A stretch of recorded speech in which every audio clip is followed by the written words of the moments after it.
اعوذ باللہ من الشیطان الرجیم بسم اللہ الرحمن الرحیم والذین یتوفون منکم ویذرون ازواجا،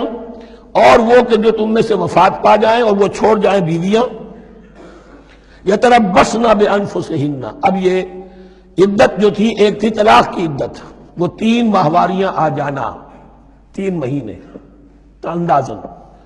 اور ایک ہے جو فوت ہو گیا، اور بیوہ کی عدت کیا ہے؟ والذین یتوفون، جو تم میں سے وفات دے دیے جائیں، منکم تم میں سے، ویذرون ازواجا، پیچھے بیویاں چھوڑ گئے ہوں، یتربصن بانفسہن 4 اشہر وعشرا، وہ روکے رکھیں اپنے نفسوں کو 4 مہینے اور 10 دن، 4 مہینے 10 دن تک ایک جو بیوہ عورت ہے وہ کوئی اور نکاح نہیں کر سکتی، 4 مہینے 10 دن۔ فَإِذَا بَلَغْنَ أَجَلَهُنَّ، اور جب وہ اپنی اس مدت تک پہنچ جائیں، یعنی پوری ہو گئی مدت عدت کی، فَلَا جُنَاحَ عَلَيْكُمْ فِي مَا فَعَلْنَ فِي أَنفُسِهِنَّ، تو تم پر کوئی گناہ نہیں ہے اس معاملے میں جو وہ اپنے بارے میں کریں۔ اب وہ آزاد ہے، نکاح کر سکتی ہے۔ اب تم روکنا چاہو، ہماری ناک کٹ جائے گی، یہ بیوہ بیٹھ نہیں سکی، اس سے رہا نہیں گیا، نہیں، غلط بات،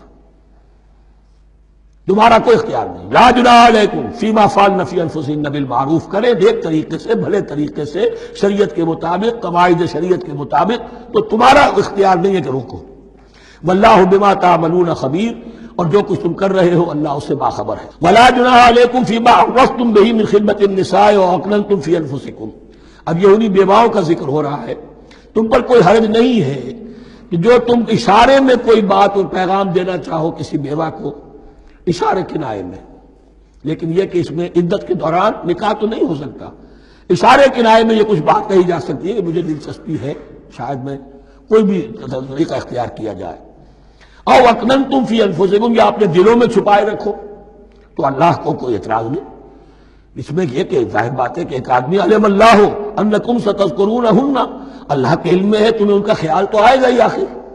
یہ عورت تھی، بیوہ ہو گئی ہے، اب میں اس سے شادی کر سکتا ہوں، آپ کو رغبت ہے اس کی طرف نکاح کی، تو اب کوئی آدمی سوچے میرے دل میں خیال آ رہا ہے بیوہ کے بارے میں، میں تو گناہ گار ہو گیا، میرا دل گناہ گار ہو گیا، نہیں،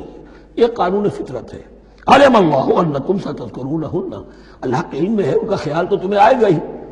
ولکن لا تواعدوہن سرا، لیکن ایسا نہ کرو کہ ان سے معاہدہ کر لو خفیہ خفیہ، طے ہو جائے، بات پکی ہو جائے،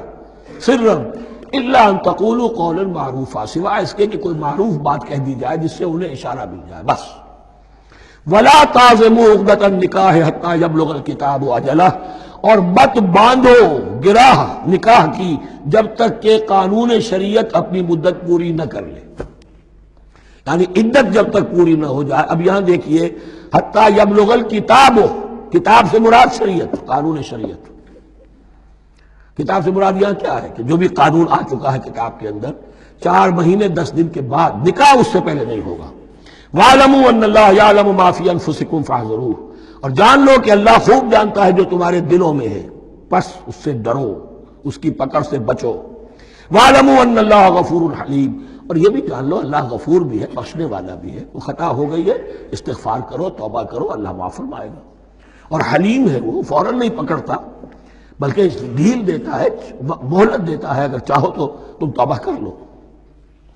لا جناح علیکم ان طلقتم النساء ما لم تمسوهن او تفرضوا لهن فریضہ، تم پر کوئی گناہ نہیں ہے کہ تم ایسی بیویوں کو طلاق دے دو کہ جن کو نہ تو تم نے اب تک چھوا ہو اور نہ ان کے لیے مہر مقرر کیا ہو۔ یہ ہو جاتا تھا نکاح جو ہے بچپن میں بھی کر دیے جاتے تھے، لیکن ابھی کوئی نوبت نہیں آئی ہے، نکاح تو ہو گیا لیکن نہ کوئی مہر مقرر ہوا ہے، نہ کوئی ان کی ملاقات ہوئی ہے، تو اگر ایسا کرو گے تو تم طلاق دے سکتے ہو۔ وَمَتِّعُوهُنَّ، لیکن شرافت کا تقاضا یہ ہے کہ جو لڑکی تم سے منسوب رہی ہے، اب اگر وہ رشتہ توڑ رہے ہو تو اسے کچھ دے دلا کر، اسے کچھ نہ کچھ متاع، کچھ سامان دنیاوی دے کر۔ مَتِّعُوهُنَّ عَلَى الْمُوسِعِ قَدَرُهُ وَعَلَى الْمُقْتِرِ قَدَرُهُ، جو وسعت والا ہے، جس کو کشائش حاصل ہے، غنی ہے، وہ اپنی حیثیت کے مطابق، اور جو تنگ دست ہے وہ اپنی حیثیت کے مطابق۔ متاعا بالمعروف، اور یہ ساز و سامان دینا جو ہے یہ بھی بھلے انداز میں ہو، ایسا نہ ہو جو خیرات دی جا رہی ہو۔ حقا علی المحسنین، یہ حق ہے محسنین پر، یہ سمجھے کہ ہم پر اللہ تعالیٰ کی طرف سے عائد کردہ یہ ذمہ داری ہے۔ وَإِن طَلَّقْتُمُوهُنَّ مِن قَبْلِ أَن تَمَسُّوهُنَّ وَقَدْ فَرَضْتُمْ لَهُنَّ فَرِيضَةً، اور اگر دوسری شکل یہ ہے کہ تم نے طلاق دی ایسی بیوی کو کہ جس کو تم نے چھوا تو نہیں ہے لیکن مہر مقرر ہو چکا تھا، فَنِصْفُ مَا فَرَضْتُمْ،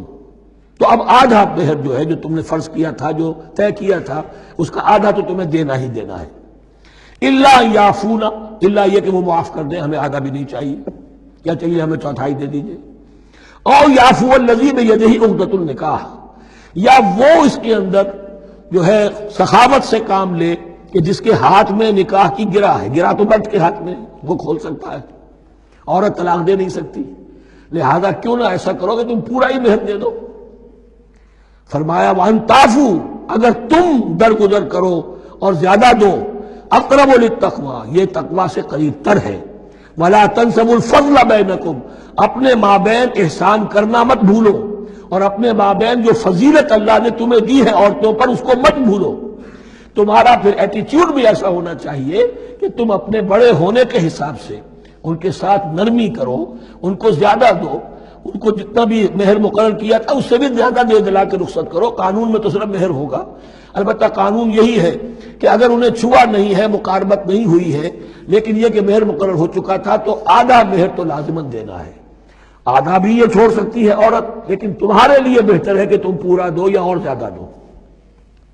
ان اللہ بما تعملون بصیر، یقیناً جو کچھ تم کر رہے ہو اللہ دیکھ رہا ہے۔